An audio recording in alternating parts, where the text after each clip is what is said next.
Hey there, it's Brian Ketchum here from Fitness Revolution, and today I want to talk about the three stages of business growth. No matter where you're at in your own personal training business journey. So you might be a personal trainer working in a big box, wanting to step out and start your own gym. You might be an independent contractor right now, running your own business and subleasing space, or you might just be starting your journey, opening your own facility, renting a space. You may have 100 clients right now, figuring out like where am I at in my own journey and how do I get to that next level. No matter where you're at in these stages of your fitness journey, your fitness business journey, there's different challenges that you're going to face, and every level has new challenges that you're going to have to deal with. And that's what I want to talk about today is what are these challenges? How do you know what they are? And then if you know what they are, how in the world do you figure out how to overcome these challenges that you're going to face? Because in working with hundreds of business owners, we've helped thousands of fitness pros, trainers build a better business through our products, through our courses, through our coaching programs. I get to see these trends. I get to see these commonalities between various types of businesses, between people at different levels, and I get to see what helps them break through that ceiling. And the tricky part is when you start to hit your ceiling, you get pretty frustrated with your business. And I experience this as well right now. I know in our business, as we're growing, as we continue to do things differently, as we try to innovate, as we try to create new things, I run into new challenges as well. I run into my own ceilings. So I've got to figure out how to get around those. And so I seek out mentors that have been there before. I seek out people that know how to help me identify what the challenges are and create the solutions that have already created them. You don't have to figure this out on your own. So let's get right into the meat and potatoes of this. And what are the three stages of fitness business? So the very first stage, and stage one, is hustle and grow. And so this is when you're starting out as an independent contractor, or you're just a trainer, you're a trainer in a gym. So you're running your own business out of a big box gym, a membership gym. This is where, you don't have a lot of employees. You probably don't even have your own space yet. You might be trying to move into your own space. And when you're in this, really the solution is you have to market, right? You have to learn how to market and sell. You have to see if what you have to offer, if the service that you can deliver is valuable to your market.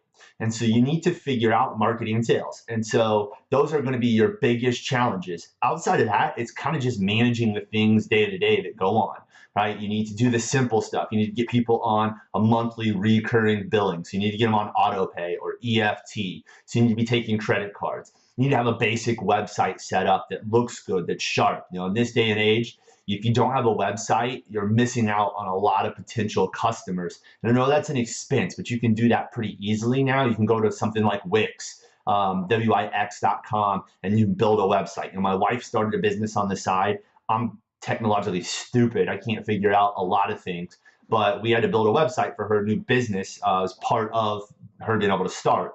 And so I got on there and just kind of threw together a site really fast. It actually turned out looking pretty good. It was dummy proof, drag and drop. You can do it simply.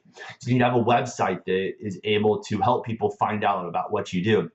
But really what you have to do is you've got to attract new clients. You've got to bring new clients in the door. You got to sell them on what you have, and you got to figure out how to keep them, right? And so that's why I call it hustle and grow, because there's two parts to this equation that really determine your success. Are you good at what you do? So are you really, really good at what you do? And are you willing to put in the work to do it? There's going to be long days. There's going to be long nights. You can obviously hack the process a little bit, right? You can find more efficient ways to market. You can find more efficient ways to deliver your training services so that you're not working 16, 17, 18 hours a day. But you're going to have to put in some long days. You're going to have to work really hard to get some attention, especially if you're just starting out now. Because everybody else in your community, if there are other competitors, they've already got a leg up on you. They've already got started. So you need to figure out, who is my ideal client, right? Who am I going to serve? And don't confuse your ideal client with thinking that it's the ideal client right now.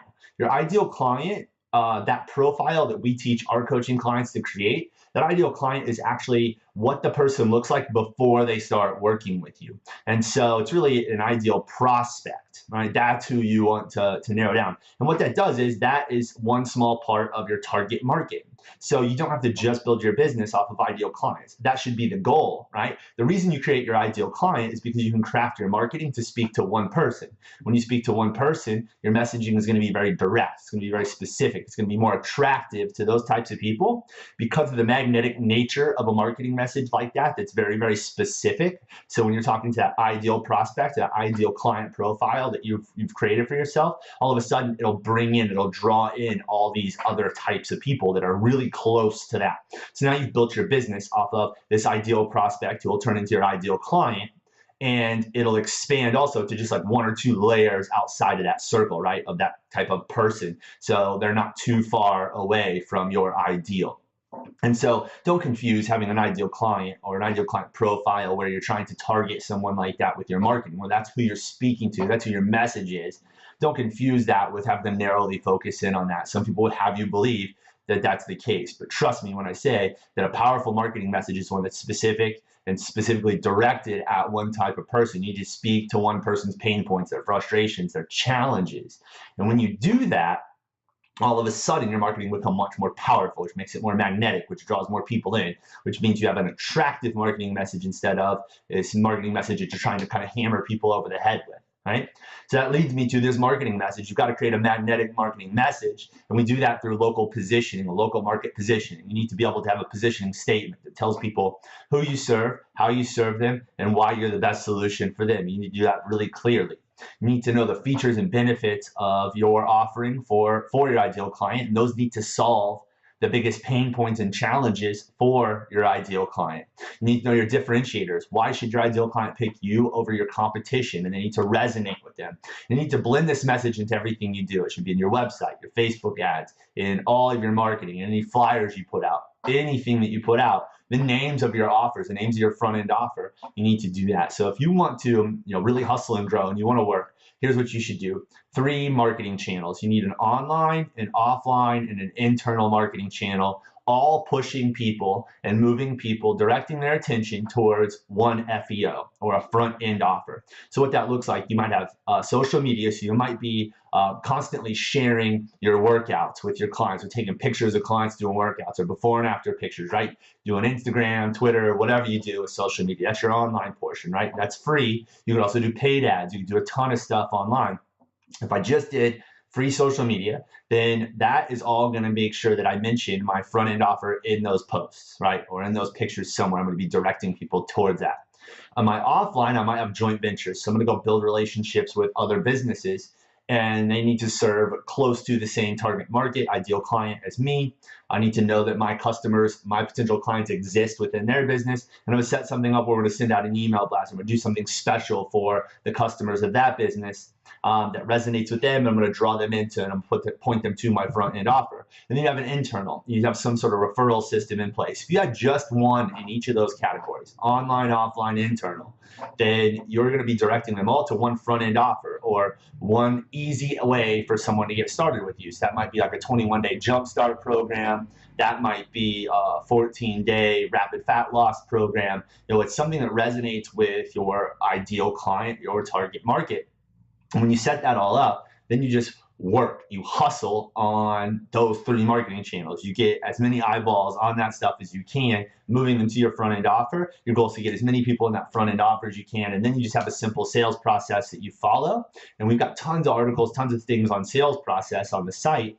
But if you look at those and you follow that simple sales process, and you convert those clients. So, if you're charging $79 for your front end offer, you get 40 leads a month. Like, that's kind of what our high performers, is what our people that are doing pretty well in their business are getting. You get about 40 leads a month. If 20 of those turn into front end offers at $79, you're going to be able to get, it's like $1,500, right? So, $1,500 in front end offer cash that you've created for your business. And then if 10 of those sign up for, even just call it a $200 or $300 offer, right? That's another $3,000, another $2,000 to your business that you're going to add in every month. So that's a recurring revenue. So total, like, we're somewhere between $3,500 and $4,500 every month for your business if you just follow this plan, right? It doesn't take you too long once you figure this formula out it doesn't take you too long to get up to 8, 10,000. Like you've got a 6-figure business if you can do that. And then it's continually growing. And so that's the stage one, like hustle and grow. Figure out your marketing, get really good at delivering your service, get good at delivering your results, and be able to put in the work. Master the formula of 3 marketing channels to 1 FVO and then simple conversion process. And if you do that, right, you're going to be able to get to that 6-figure mark. Once you get to that 6-figure mark and you start expanding your business rather quickly, you get to stage 2. This is systemize and expand. And this is where you're moving into your own facility, or you've got too much work that you just can't hustle any harder, right? At some point, you can't hustle anymore. You got to work smarter. So stage 2 is all about working smarter. It's about creating systems for your business. So training systems to make it easier to deliver your service and replicate yourself. You have marketing systems so that you know exactly how to market. You have a sales process so you can replicate that and make it easy to follow.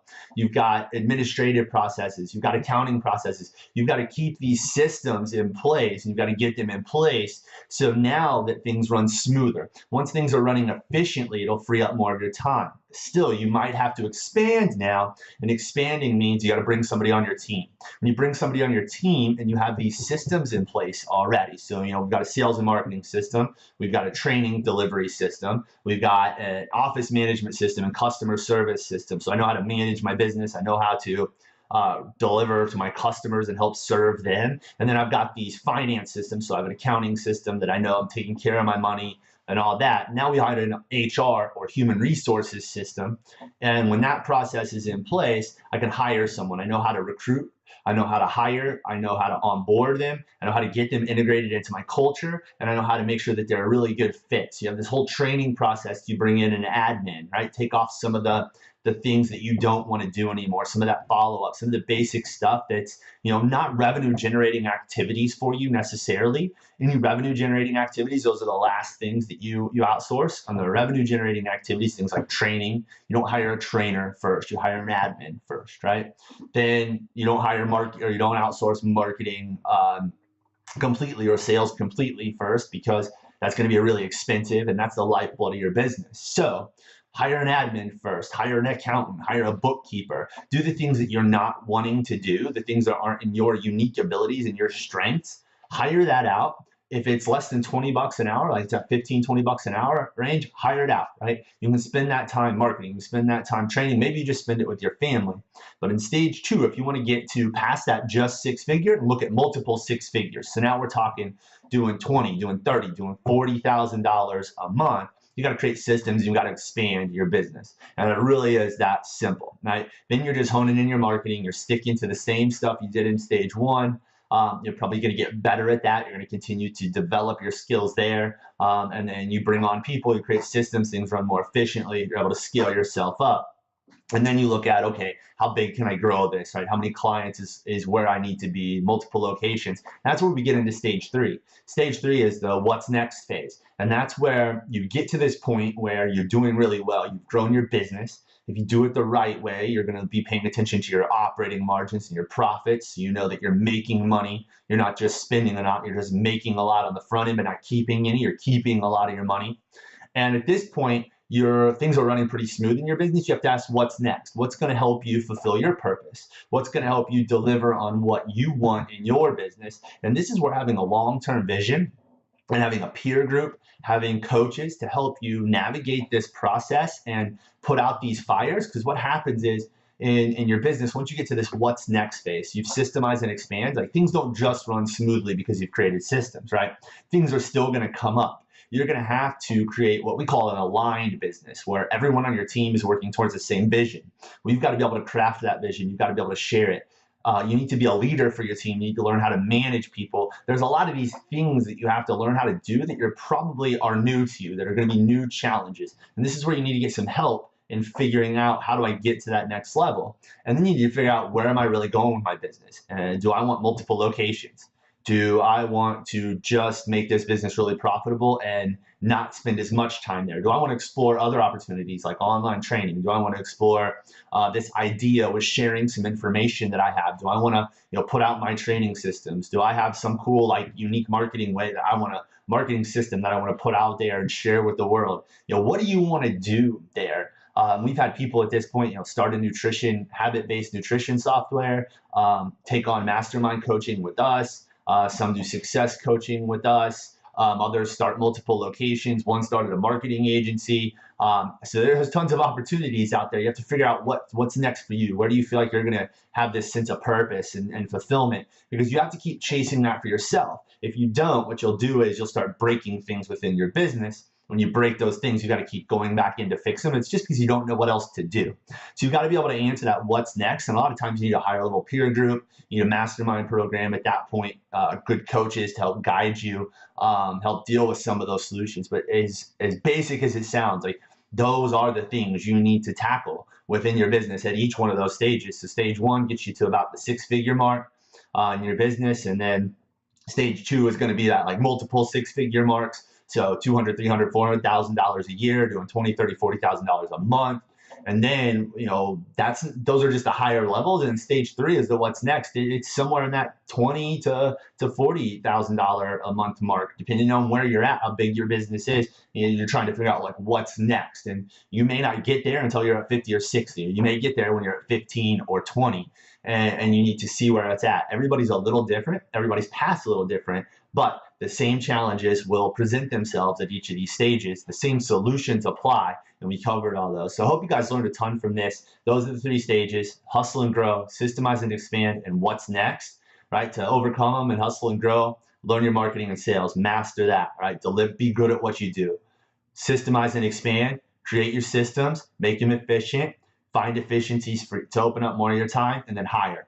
Bring on some people to help you build your team, to help you run your business. And then in the what's next is you've got to find what your fulfillment is, what's your purpose, what's going to fulfill you as you continue to move forward. So you figure out that like what's next for me once I've grown my business, once I've got into this aligned stage of running my business pretty smoothly. If you do those things, you're going to have as much success as you want. It really, really is that simple. Obviously, there's a different way to approach this for everyone. Everyone has their own unique path.